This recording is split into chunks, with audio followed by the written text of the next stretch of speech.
Alright guys, I know it's been a long time since we've had a video, so we're going to bring you a good video with 3 different recipes. We're going to be doing focaccia bread. I'm going to be doing that 2 ways. I'm going to do that the regular, and then I'm going to do it with a gluten-free. And then we're going to do a Ragu Alla Bolognese, and we're going to do some polenta. The first thing that we're going to do is we're going to go into starting to make the focaccia bread, free bread. And for our gluten-free friends, if you're making 2 different breads, you definitely want to make sure that they're separated. And so what we have over here is we have the yeast mixture, and it's in warm water, yeast, olive oil, and some honey. And we're going to let that sit and try to start reacting. And then we're going to put the dry ingredients in. This is a King Arthur flour, gluten-free flour, and baking powder. Some salt. And we actually have some herbs. So we're putting, these are chopped basil, fresh basil. This is chopped rosemary. And then we have some chopped sun-dried tomatoes. So that is all of our dry ingredients for the gluten-free. Now the next one we're going to go on to while we're waiting for that yeast to work is we're going to go on to the regular focaccia bread. So this is a bread flour. We have salt. The yeast. Notice that we're not feeding the yeast this time. You have the fresh basil.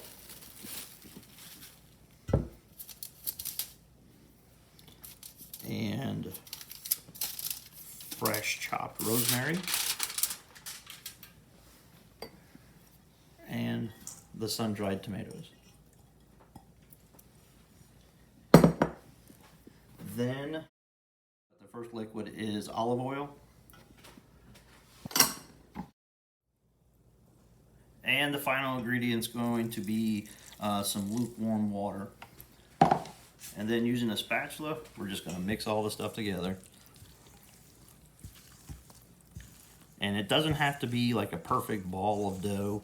You just want to make sure that everything gets mixed, and and it makes a bowl of dough, but it doesn't have to be smooth. But we want a good mixture, and you don't want to overmix it, of course.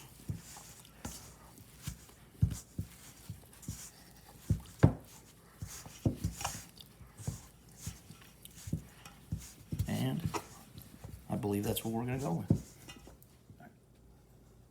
All right, so our yeast mixture is already developed what we needed it to do. So now we're going to go ahead and pour that into the gluten-free bowl. And now this is going to look more like a pancake dough somewhat. It's not going to be as thick as the regular one.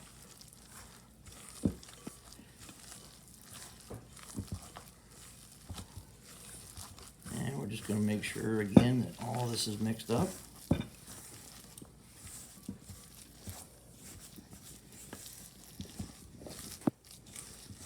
Now, just to let you know, I've never made gluten-free focaccia bread, so you get to see if it turns out or if I have an epic failure. And what we're going to do is we're going to take this and put it in this bowl to let it sit and rise.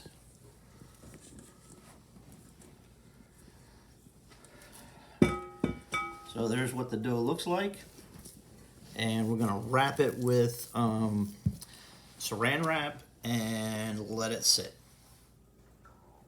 All right, here's the two products that we have. We have them covered up.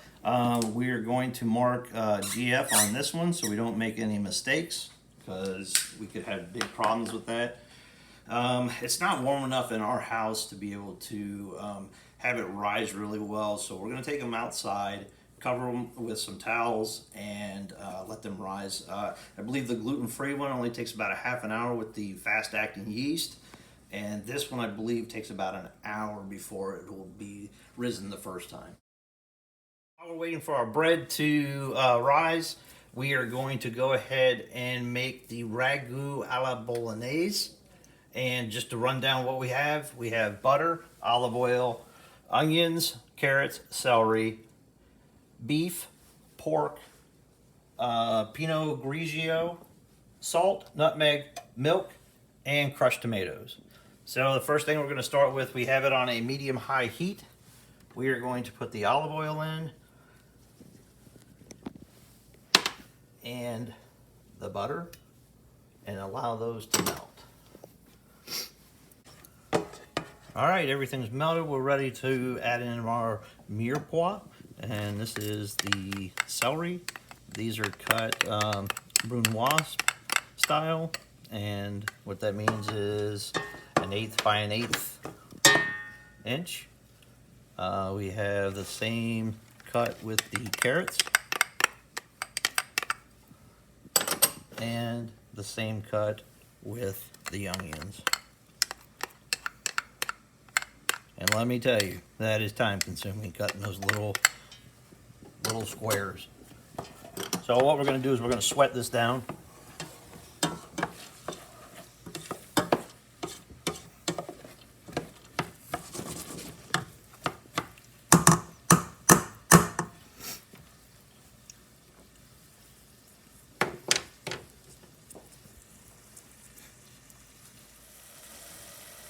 As you can see, we have the vegetables sweated down. Now we're going to add in the beef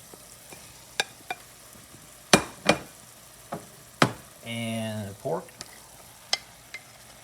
And actually, my beef and my pork are from a local farmer. We'll give them a shout out, Hawkins Farm. Matt and Jennifer, great people. If you're looking for some really good beef and you're in the local area, and good pork, and I believe they have chicken and eggs, so good variety of stuff, and they're, like I said, very good people.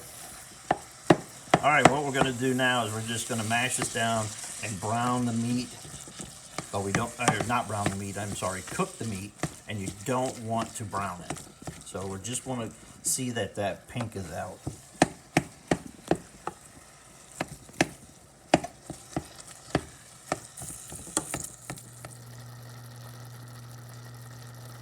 Okay, as you can see, the meat is cooked now, and the next thing that we're going to need to do is we're going to have to put in the Pinot Grigio. So we're adding that in, and what we need to do now is let that go to a sec. And if you remember in any of my other videos, the OSEC means that it's almost gone. It's almost dry or even. Okay, as you can see now, the liquid is almost completely dried up, is what we're looking for. It's OSEC. And the next thing we're going to do is we're going to add in milk.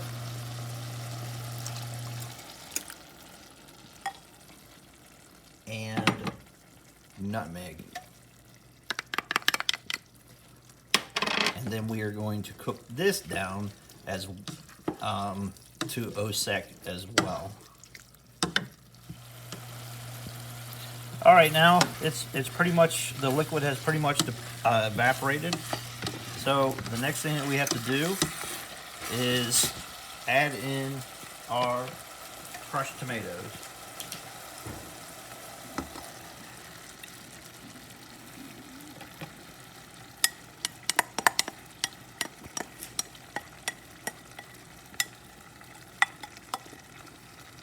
And we're going to give that a good mix. incorporated.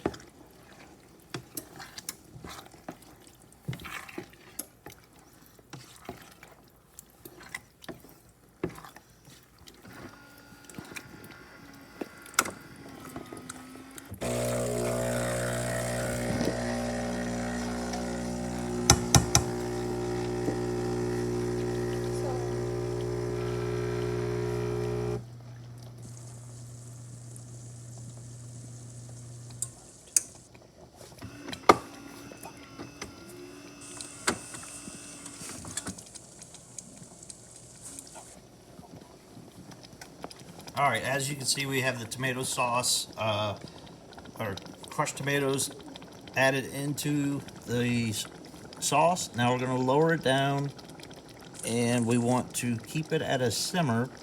And we're going to cook this 3 to 4 hours, just at a low simmer. So we'll get back with you once it's closer to being finished. All right, the next thing that we're going to start making is the polenta. And so we need some water, and we're going to add some salt. You're watching. And we're going to bring this to a boil.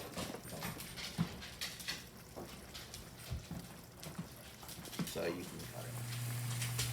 All right, now that we have the water to a boil, one of my friends gave me an idea, so we're going to try putting in some gorgonzola cheese. I think that's what how it's said. And my wife's favorite, butter.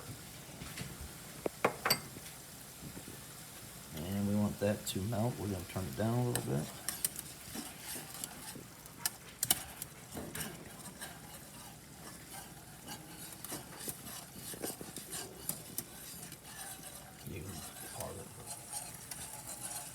All right, now that the butter's melted, we're going to go ahead and stir in the cornmeal for the polenta. And you want to make sure that you whisk it so that you don't have lumps.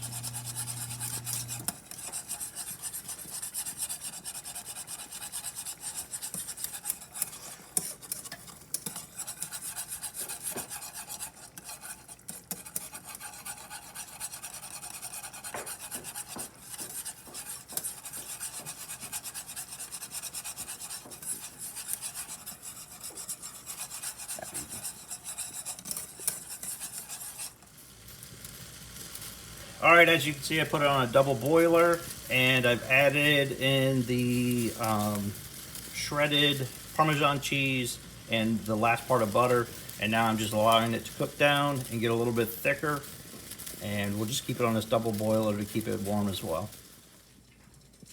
All right, as you can see, the polenta is nice and creamy. I added in salt and pepper, and now what we're gonna do is we're gonna take it over to a cookie sheet.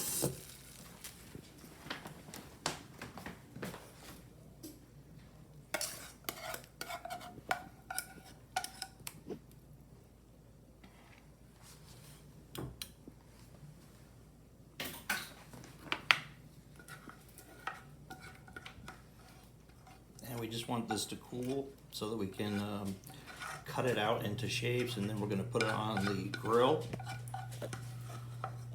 for later on.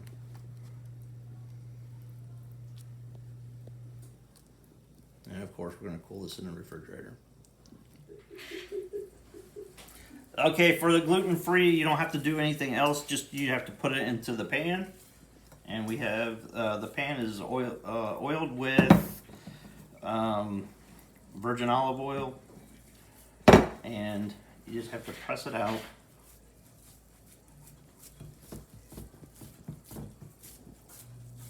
And we're looking at about 3/4 of an inch.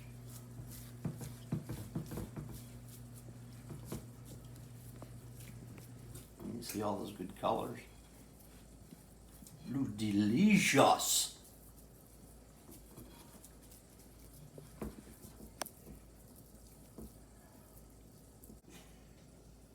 Okay, so now we have to do put some dimples in it to make it the same as what regular focaccia bread would look like. So you want to put it down pretty deep, so you're touching the pan,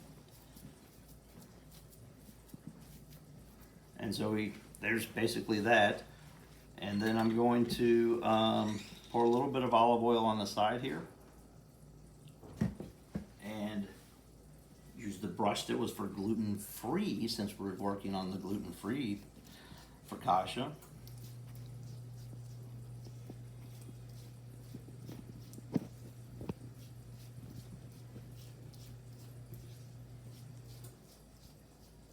And we're gonna need a little bit more.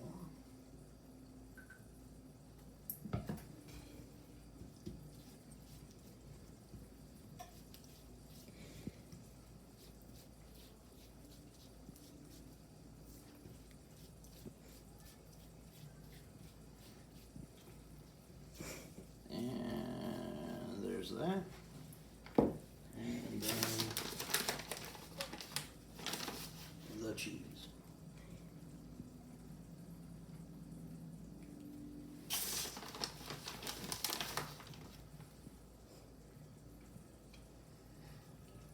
And we're ready to place it in a 400-degree oven for about 20 to 30 minutes. Okay.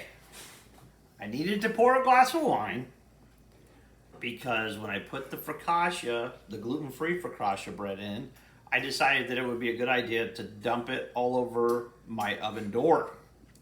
So we saved it. It's cooking now. And so I needed this, and Alexa decided to talk. So we're moving along. So the next thing that we're gonna do is we're making the regular focaccia. So we want to dust the area that we're going to roll it on. And we want to get it out of the bowl. And all we're going to do is we're going to push it into a square.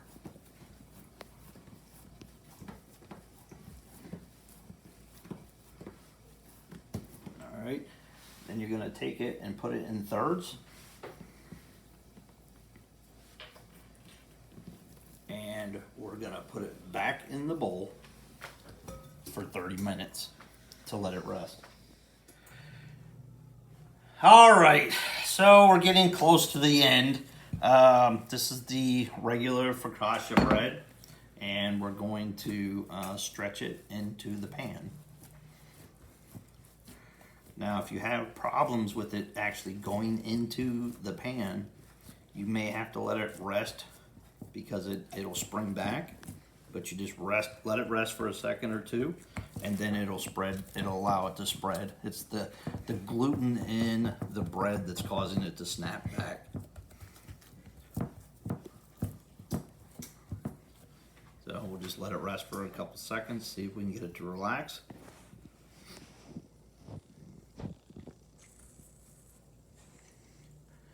And a couple seconds are up, so let's go ahead and see if we can get it to go the rest of the way.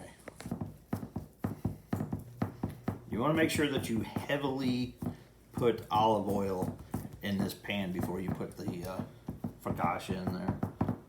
And as you can see, we got it to set in the pan, and we're going to leave this for 3 to 4 hours to make sure that it's all set, and then we'll bake it. Last focaccia bread, we want to put some olive oil on it to make it yummy.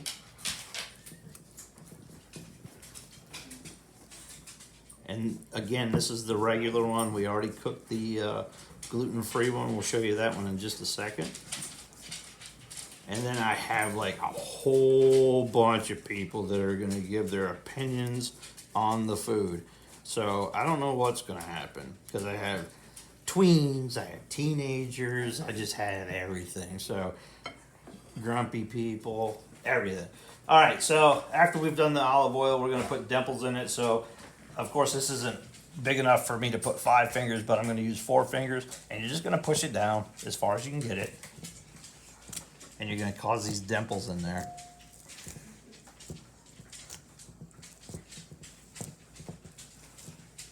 And there you have it. The next thing that we're gonna do is we're gonna put it in the oven. I'll actually put some grated Parmesan cheese on the top, put it in the oven, and wait for it to get nice and brown. So if you come over here, this is the one that I dumped on the the door of the oven, and this is the gluten-free focaccia bread.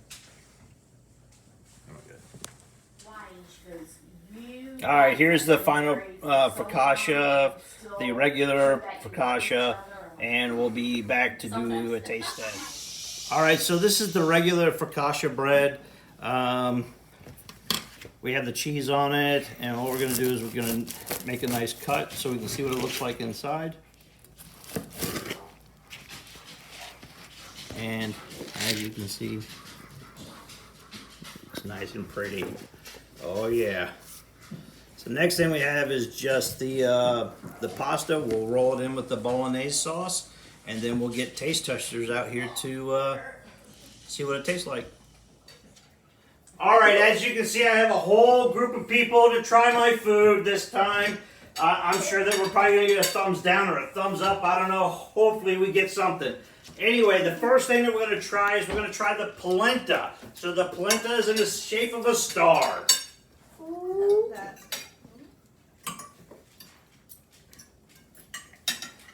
Oh, there's a thumbs up over there. Thumbs down there. Thumbs up, thumbs up. Thumbs up. Oh my god. Nope, thumbs down there. Oh, there's a thumbs up over there. All right, we're headed to the next thing. Next thing we're going to try is the focaccia. Now, if you have a square, that's the regular focaccia. If you have a circle, then that's the gluten-free focaccia. All right, go ahead and try. You can put it in the dipping sauce. Yeah, there you go. Oh my god, Mom. There's a good there. Mom, which one is it? Thumbs up or thumbs? Oh, one thumbs up. Thumbs down there. Oh, three. Thumbs up, thumbs up, thumbs up. 4 thumbs up again. What do we got for chai? Do we have something? Thumbs down. Okay, now we're going to move to the Ragu Alla Bolognese. Right after the bacon, underneath the bacon. It is the noodles. Yes. I can't get a bite. Okay, there's a thumbs up, there's a thumbs up, there's a thumbs up. Thumbs up, thumbs up, thumbs up. Now we got one more thing to try. Is it bacon? It is the bacon. Try the bacon. Oh my god. Babe actually likes bacon. He's a hard crusher in his mouth. Do we got a thumbs up, thumbs down? There it is, the bacon. We're doing pretty good. We got a couple thumbs up, we got a couple thumbs down. All right, we'll see you guys next week.